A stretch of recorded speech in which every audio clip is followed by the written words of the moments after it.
Personal honesty is at the heart of trust building, and trust is the key to all healthy relationships.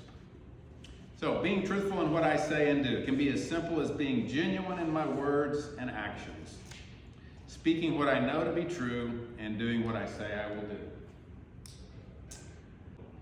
But let's take a closer look at personal honesty.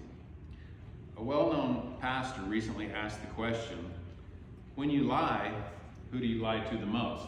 I know that's kind of a trick question, but when you lie, who do you lie to the most? Is it your children? Sometimes we spin something a little bit with our kids, especially when they're young. How about your parents? Would it be your boss? Would it be your friends? Or on social media? There's great breeding ground for all kinds of untruths. But it probably won't surprise you to hear that research shows the person you lie to the most is you. I know the person I lie to the most is me. It takes just a little humility to acknowledge this. The research and studies bear it out, but we don't really need experts to tell us that we lie to ourselves dozens, sometimes even hundreds of times a day. We tell ourselves things like, I didn't do anything wrong. I can stop anytime. Nobody is getting hurt. I'll do it tomorrow. I don't have time for that. I don't care what people think. Or maybe, I'm a really good person. I've never done that, so I'm better than he is. Many of the lies we tell ourselves are simple, self-justifying. We're really good at that. We're all masters at rationalization to justify our actions and vindicate ourselves. And we've all heard a version of the saying that we judge ourselves by our intentions, but we judge others by their behavior. We judge ourselves by our ideals. We judge others by their faults. We often don't even see our own faults, much less hold ourselves accountable for them. We rationalize our own behavior, but judge others for theirs. We're not really being honest with ourselves. Years ago, a coworker pointed out that we recognize flattery immediately when someone else is being flattered. We see it immediately. But we absolutely believe it to be true when it is directed at us. We don't recognize it as flattery. And if there's no one to flatter us, we do a pretty good job of flattering ourselves. Psalms 36:2 describes many of us. For with his flattering opinion of himself, he does not even discover or hate his own iniquity.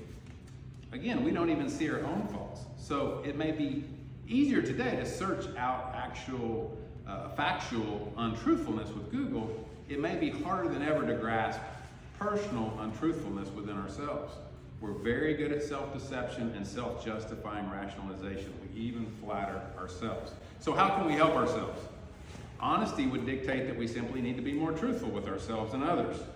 We should always strive to speak the truth in kindness. Someone has said we all need the kind truth at times. I would say we need it now more than ever. As humans, we have a natural tendency to avoid discomfort. More than ever, we are reluctant to rock the boat by speaking truth into the lives of those we are closest to. But if we don't do it, who will? When there is a problem or disagreement in our culture today, it often spurs gossip and slander, leading to resentment and division, rather than what personal honesty and the kind truth could bring: grace and truth, leading to reconciliation and unity.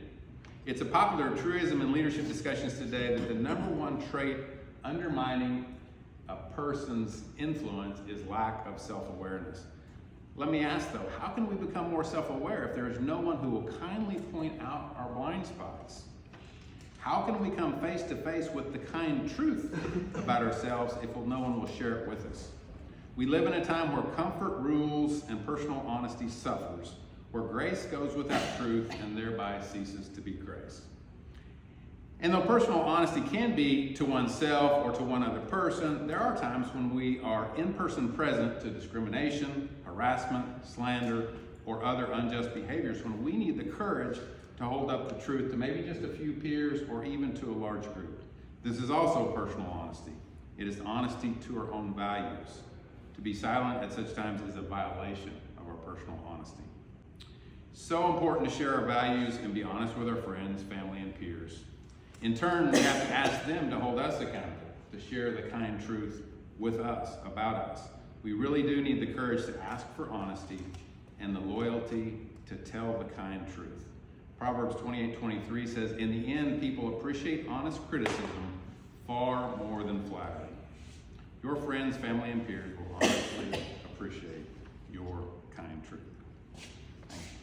Thank you. Very good, very good. Great words. Keeping with the